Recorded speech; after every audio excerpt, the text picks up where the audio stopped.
most of the companies that actually bid and won ScotWind options were either subsidiaries of larger corporate entities, or they were specific joint ventures set up by multiple larger corporate entities. And so if you just look at the companies that won the option fees, recognize some names. There's kind of, BP, Shell, but these are subsidiary of these companies. And there's lots of companies that you think you've never heard of before. Okay, is this like a young new startup or whatever? And the answer is, of course, these are all subsidiaries. And so that doesn't tell us much about who benefits. The question is who owns them. And so when we then look at who owns the parent companies, a number of interesting things come out of that. Firstly, 3/4 of the parent companies are owned outside the UK.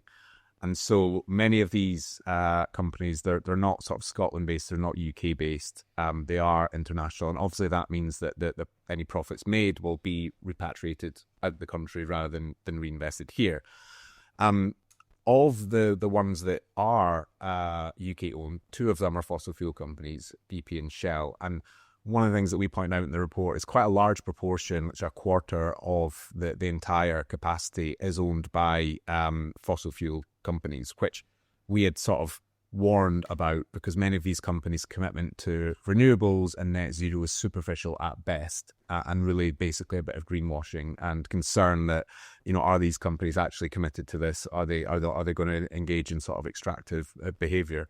Then in addition to that, interestingly, there's also a chunk that is publicly owned. It's just owned by the governments of other countries, not our neighbours in Europe, rather than our own government. And so I think it's 13% of total capacity is owned by state-owned firms from elsewhere. So things like Sweden's Vattenfall, Denmark's Ørsted. The Irish government actually owns a decent chunk, including 100% of one project.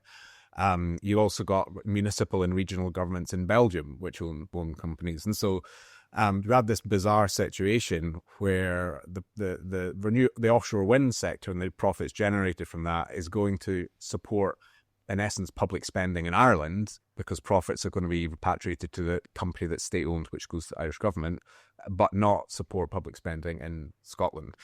And then the final layer of ownership is, okay, we've got these parent companies, but then who are the shareholders of them, and who owns them? And this is where you quickly find is the large international asset management firms. So BlackRock, Vanguard, as you point out. I mean, I think BlackRock are top 10 shareholders in 14 out of 20 projects. Vanguard, who are their biggest rival, the second biggest asset manager, their top 10 shareholders in 15 out of 20 projects.